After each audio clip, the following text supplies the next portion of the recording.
إن سيد حاشي وحيهن مربنا خري فايل لقى قري أحمد يوسف تعالى يقولون لي هيك لما قرنا ليس أحمد يوسف تعالى وخارج الصومالي وهنجري فايل كوا حكى قري نبض سويد الصومالية ويقولون ضد قري ضد بيش الحقيقيين وأنا خري فايل كسدور لنا صدق يلي حنكي مركز سووا خارج الصومالية أيوة ضدنا كلو بساسي ويعني موقته وحنا كصعدي إن موقته دباشة إمك كود عويسة وحبل النجارسي يعني وهو رتحن إن سيرين لفتيسو وده أركود التي في جالس كقرطو أنا أمره وليه إن لقالو إبراهيم ميكس مثل الله نحرسيس نوع كله محوها أفريس ديت كيبان جوان كوجارني إن وطن كجونو مركز دولة الصومالية دو مركز هجرتا ووطن كيبان ده كم مضحى وأركيس قف كله وان جاي لأن دولة النوط سجد بيلاده ومثل أفريس ديت كله قف وان جايا تقف كي وان جايا وكله دولة دي أو صوق قلب برعية هرجيس صوق قلب طبعا دولة دي مركز ولا تقال الله ما يسوى قف دي مركز جويت ربع وده إنفورميشن كل واحد هيان إن دولة دي مركز من قصة جيران ده واحد دولة عند قلمين وصومالي عداوة كده حيصو ويكون موقت حروين كده بدي يكون جيران سيرانية عيد مدرسة أو وضع كسور الرئيسي مركز أنو شخصيا هان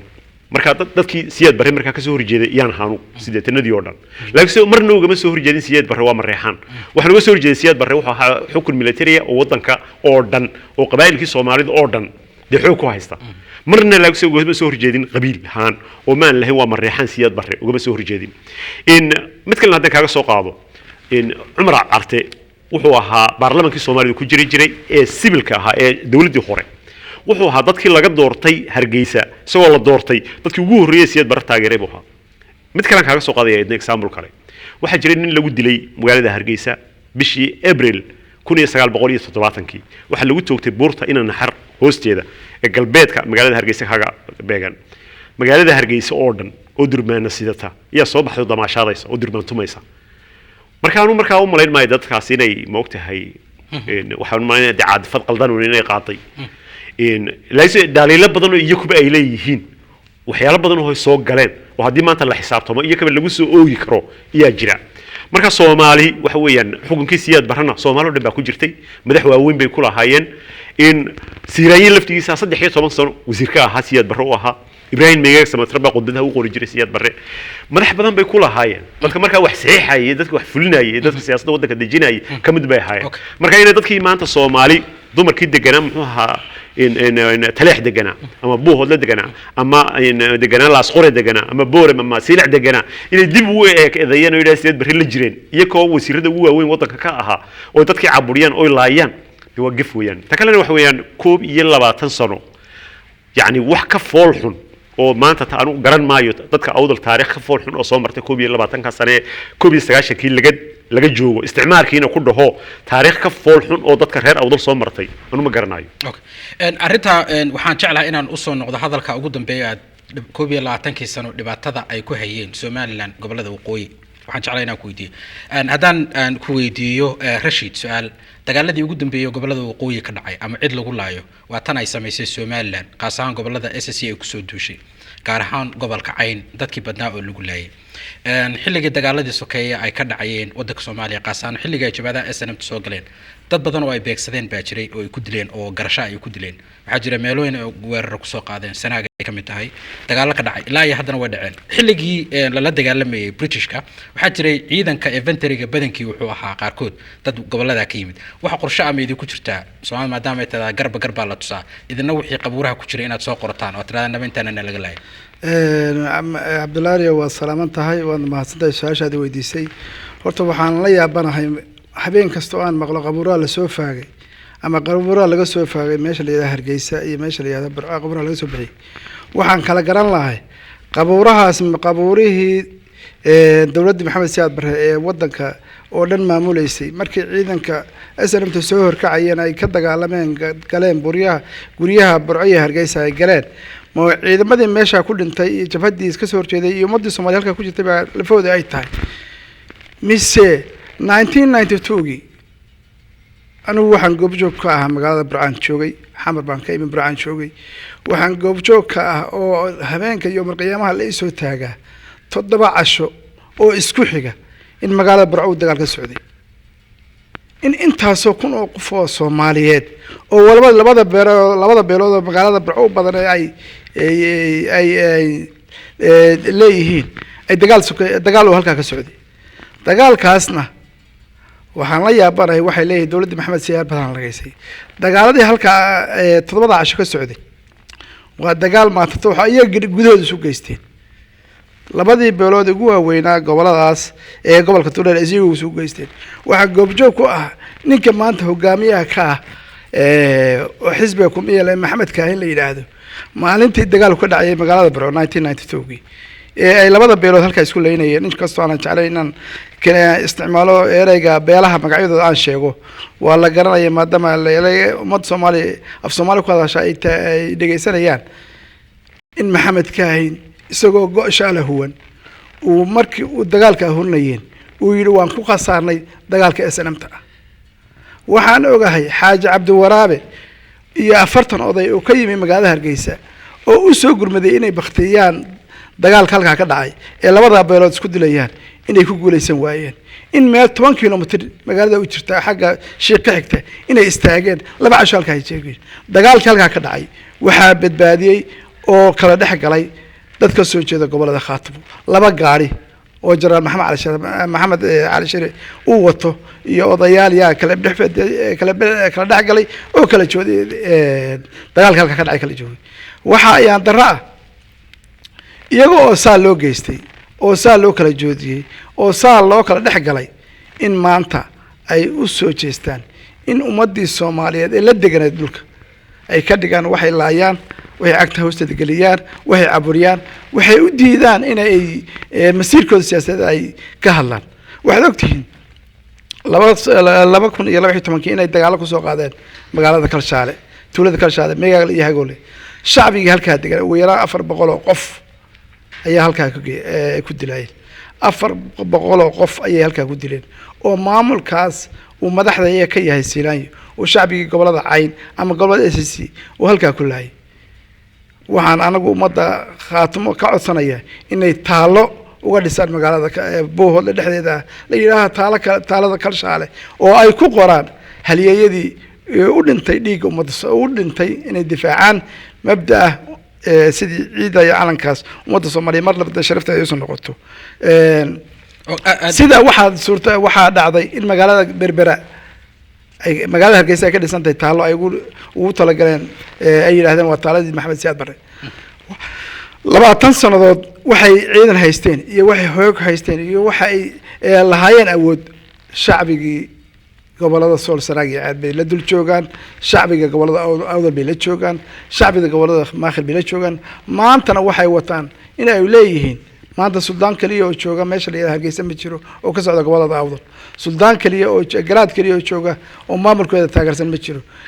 suldaan kaliya suldaankii u talin jiray kala barobar dhulka gobolada waqooyi ee suldaan Maxamed Cashir beesha gobolada Maakhir maanta ma joogo meesha la yiraahdo ma aysan mabda kala goynta waxay aysan yihiin mabda ummadda Soomaaliyeed iyo dawladda Soomaaliyeed si sharafta u soo noqon lahayd waxaad ogtahay magaalada Dilasida walaalkay maashay sheegay ama aan aragnayba in maalin kaliya lagu dilay 700 oo qof in ka badan one day booram iyo Awdal 700 lama sheego waa la qariya laakiin waxaad arki doontaa maalin maalmaha kamida in ay dadkaas heli doonaan wax sheego iyo wax soo bandhiga ay heli doonaan xabaaladoodan la qufi doono aad baad mahadsantahay waxaan jeclahay inaan su'aasha aan ku bilaabo hadalka uu yiri professorka markii Soomaaliya dagaaladu ay ka dhaceen 1990kii oo Soomaaliya dawladdu burburtay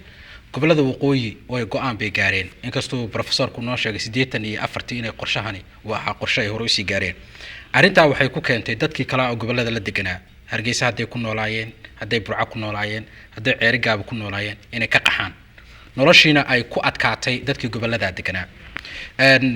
waxa hadda aad arkaysaa Muqdisho oo aan nabad ahayn inuu qof walba oo Soomaaliya uu tagayo asagoo meel walba aan ognahay haddana Muqdisho wixii ka dhacay sababtoo tahay raja jirta Muqdisho oo ah Soomaalinimadeedii iyo dawladeeda aan soo ceshano oo wixii dhacay inuu loono halka waqooyi ay wali dhibaatadii ay daba taagayeen Yaasiin haddaan ku weydiiyo arintaas kala goynta iyo dhibaatadan ay keentay oo iyagina hore u socdaan ileen passport gooniyan sameysanaynaa lacag gooniyan sameysanaynaa waanu go'onaydu ku soo noqon mayno dhibaato intee la agayay ku haysaa goboladaas adigoo hadalka soo koobiyo waqtigun aad noogu yiriyo aad iyo aad baad mahadsantahay mar labaad Axmed Laari dhibaatada ay ku hayso waxa weeyaan ummadda Soomaaliyeed waa wadan yar weey wadan saa u weyn maaha gobolada waqooyi waxaad arkaysaa maanta dhibaatada ugu weyn meel yar baan kaa tusaya maalin maalmaha ka mid ah waxaan noo jooga magaalada Hargeysa ayaa waxaan isiri waxaad gaari ka soo dejisataa meesha la berbera intaan berbera aaday baa waxa la igu yiri gaari kama soo dejin karto Ethiopian ayaa safar ugu jira maalinta Ethiopian-ka adigu dib u noqo 5 cashan meesha fadhiyo sugay imaan gaarigayga la soo digo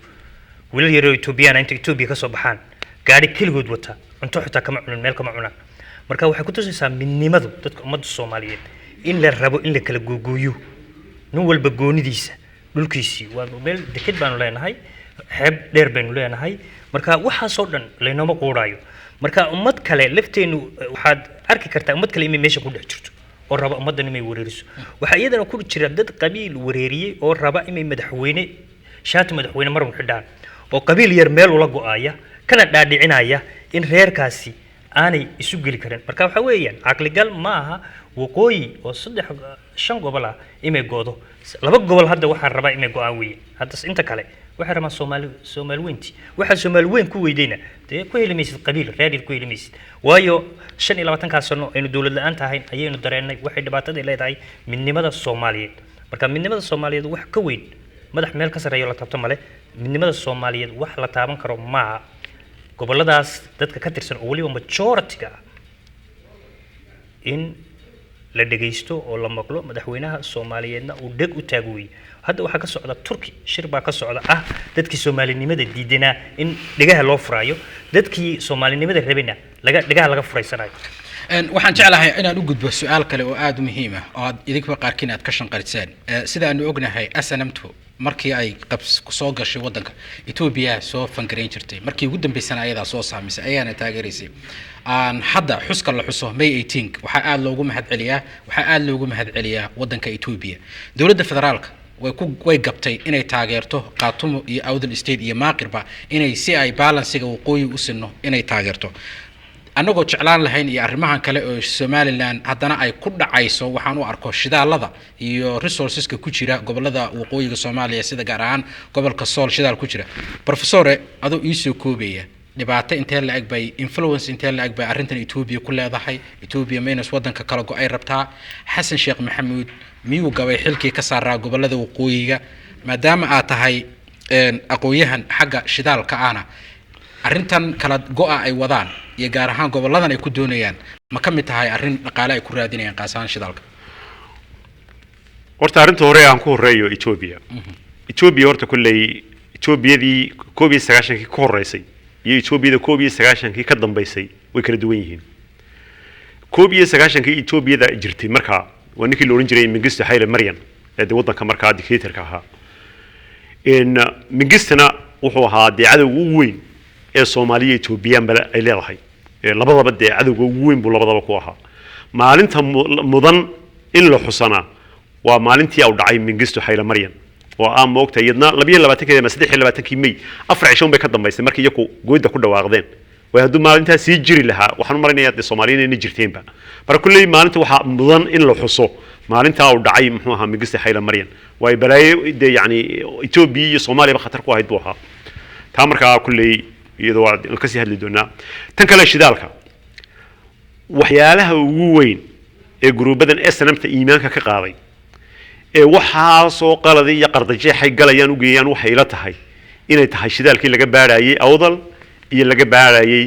muxuu ahaa gobolada Sool iyo Sanaag shirkadda Conoco waxay ka baaraysay 80nadii oo dhan waxay ka baaraysay shidaal bay ka baaraysay oo meesha nimka holo muxuu ahaa Hemal 1 iyo Hemal 2 iyo moogtahay Chevron ba iyadna moogtahay Awdal ka baaraysay oo 3 4 ilaa intaas oo dhan ba waday marka labadan meelood laga baaray batroolka si ay u qabsadaan oo marka moogtahay iyaga yani hamigoodu wuxuu noqday labadan batrool baa laga helay qabsada oo moogtahay iyakii taanba iimaankii ka qaaday waxaana taa